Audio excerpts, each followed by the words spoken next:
Hi friends, ఎలా ఉన్నారండి? బాగున్నారా? నేనైతే ఈరోజు మీకు ఒక వీడియో తీసుకొచ్చానండి. పైనాపిల్తో జ్యూస్ ఇంట్లోనే ఎలా చేయాలో చూపిస్తాను. నా వీడియో మొదటిసారిగా ఎవరైతే చూస్తున్నారో ప్లీజ్ లైక్ చేయండి, షేర్ చేయండి, సబ్స్క్రైబ్ చేయటం మాత్రం మర్చిపోకండి ఫ్రెండ్స్. పైనాపిల్ తీసుకొని ఇలా పొట్టంతా చాకుతో కట్ చేయాలి ఫ్రెండ్స్. కట్ చేశాక ఇలా పైనాపిల్ని మొత్తం పీసెస్ లాగా కట్ చేయాలి. ఇలా చిన్న చిన్న పీసెస్ లాగా కట్ చేయాలండి. చూడండి, ఒక్క పైనాపిల్ అండి ఇది, ఒక్క పైనాపిల్ పీసెస్ ఇవి. ఇలా కట్ చేయాలండి. కట్ చేసి ఇప్పుడు మనము ఈ పీసెస్ని ఒక జార్లో వేసి మిక్స్ చేయాలండి. చూడండి, మిక్సీ పట్టాలి. ఈ పీసెస్ అన్నీ మనము ఒక జార్లో వేయాలండి. ఇది జ్యూసర్ జార్, ఇందులో వేసేయాలండి. ఇలా వేసాక ఇప్పుడు మనము ఈ పీసెస్కి ఎంతైతే షుగర్ సరిపోతుందో అంత షుగర్ వేయాలండి.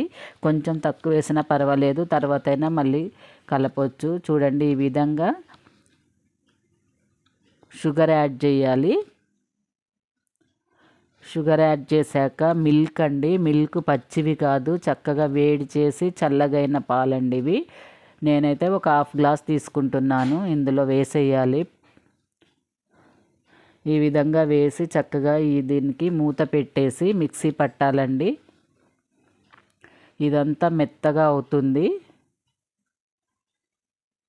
మూత మంచిగా ఫిక్స్ చేయాలండి, లేకపోతే పోతుంది. ఇలా పెట్టాక చూడండి, చక్కగా మెత్తగా అయిపోయిందండి ఆ పీసెస్, షుగరు, మిల్క్ మొత్తం కలిసి. ఇప్పుడు మనము ఐస్ క్యూబ్స్ అండి, ఐస్ క్యూబ్స్ ఈ జార్లో వేసేయాలి. వేయడం వలన చాలా చల్లగా ఉంటుందండి జ్యూసు, టేస్టీగా ఉంటుంది. చల్లగా ఉంటే చాలా టేస్ట్గా ఉంటుందండి. అందుకే ఐస్ క్యూబ్స్ ఇందులో వేసేయాలి. వేసి మళ్ళీ మనం మిక్సీ పట్టాలి. చూడండి, ఈ విధంగా మిక్సీ పట్టాలి.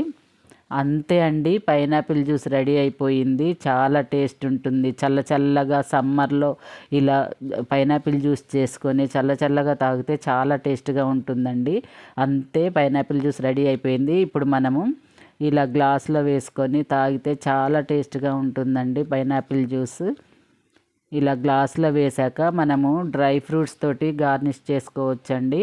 నేనైతే బాదం పప్పు కట్ చేసి వేశాను, జీడిపప్పు అయినా వేసుకోవచ్చండి, మీ ఇష్టము. ఇలా గార్నిష్ చేసుకొని ఇలా పైనాపిల్ జ్యూస్ తాగితే చాలా టేస్ట్గా ఉంటుందండి. చాలా బాగుంటుంది. చాలా సింపుల్గా ఉంది కదా, చాలా హెల్తీగా ఇంట్లోనే నీట్గా చేసుకొని మీరు ట్రై చేయండి. ఈ వీడియో ఎలా ఉందో కామెంట్లో చెప్పండి ప్లీజ్.